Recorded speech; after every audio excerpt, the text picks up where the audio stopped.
দিনটা ছিল বোনের জন্মদিন। ছোট থেকেই কিন্তু আমাদের জন্মদিনটা বন্ধু বান্ধব ডেকে পার্টি করে রিসেপশন করে কিন্তু করা হয়নি। ছোট থেকেই দেখছি এভাবে 5 রকম ভাজা, ডাল, পায়েস এসব বানিয়ে আমাদেরকে জন্মদিন পালন করানো হতো, একদম ঘরোয়াভাবে নিজেদের মতো। ওই যে একটাই কারণ, জন্মদিনে নেমন্তন্ন করলে প্রতিটা বাচ্চাই হাতে করে একটা করে গিফট নিয়ে আসবে, আর বাবার সেটাই পছন্দ ছিল না। তার জন্য কিন্তু ছোট থেকে আমাদের জন্মদিন ওইভাবে পালন করা হয়নি, বাড়িতে আমরা নিজেরাই পালন করেছি। মা আমাদের অনেক রকম রান্না বান্না করে দিত, আর স্পেশাল ভাবে এভাবে থালা সাজিয়ে দিত। আর এখন যার জন্মদিনই হোক, সে বাবা বা বোন, আমি কিন্তু এই থালাটা সাজানোর দায়িত্ব নিই। আর এখন যার জন্মদিনই হোক, সে বাবা বা বোন, আমি কিন্তু এই থালাটা সাজানোর দায়িত্ব নিই। এটা করতে আমার বেশ ভালো লাগে।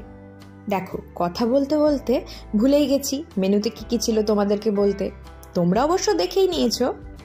ছিল ভাত, পোলাও, লাল শাক, বেগুন ভাজা, পটল ভাজা, ঢেঁড়স ভাজা, আলু ভাজা আর বড়া ভাজা।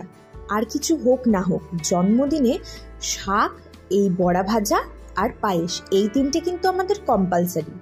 এছাড়াও ছিল কাতলা কালিয়া আর চিকেন কষা। এছাড়াও দই, বিভিন্ন রকমের মিষ্টিও ছিল।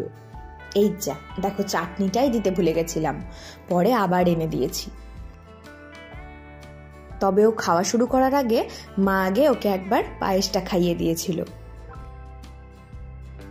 আমাদের জন্মদিনে মা আর বাবা আমাদের পায়েস খাইয়ে দেয়, কিন্তু এখন যেহেতু ঠাকুমা বেঁচে নেই, তাই বাবার জন্মদিনে আমি আর বোনই কিন্তু বাবাকে পায়েস খাইয়ে দিই। আমার বোনকে কিন্তু গিফটের থেকে যদি ভালো ভালো রান্না করে খাওয়ানো যায়, তাতে কিন্তু ও বেশি খুশি হয়। তবুও আমি ওকে একটা ছোটোখাটো গিফট দিয়েছিলাম। এবছর যেহেতু কাজের জন্য বাবা বাইরেই ছিল, তাই এবছর কিন্তু পায়েস খাইয়ে দিতে পারেনি বোনকে। প্রতি বছর জন্মদিনে তো বাবা আমাদের সাথে থাকতে পারে না, তবে বাবা থাকলে জন্মদিনটা আরও ভালোভাবে কিন্তু পালন করা হয়। আর এই যে দেখো, এই সুন্দর কেকটা নিয়ে এসেছিল ওর 3 বান্ধবী। এই 3 বান্ধবীকে কিন্তু নেমন্তন্ন করার দরকার পড়ে না, প্রতি বছর মনে করে ওরা এই দিনটাতে এসে নিজেরাই কেক কেটে সেলিব্রেট করে।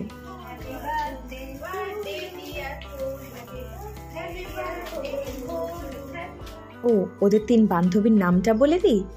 একটা হচ্ছে নিশিতা, একটা হচ্ছে বিদীপ্তা, আর একটা হচ্ছে স্নেহা। আর ওরা হচ্ছে বোনের স্কুল লাইফের ফ্রেন্ড সেই ছোট্টবেলা থেকে। এখন তো বড় হয়ে গেছে, যে যার নিজের কলেজ, নিজের পড়াশোনা নিয়ে ব্যস্ত। তবে ওরা নিজেদের জন্মদিনগুলো সবাই মনে রেখে এই দিনটা সেলিব্রেট করতে যায়।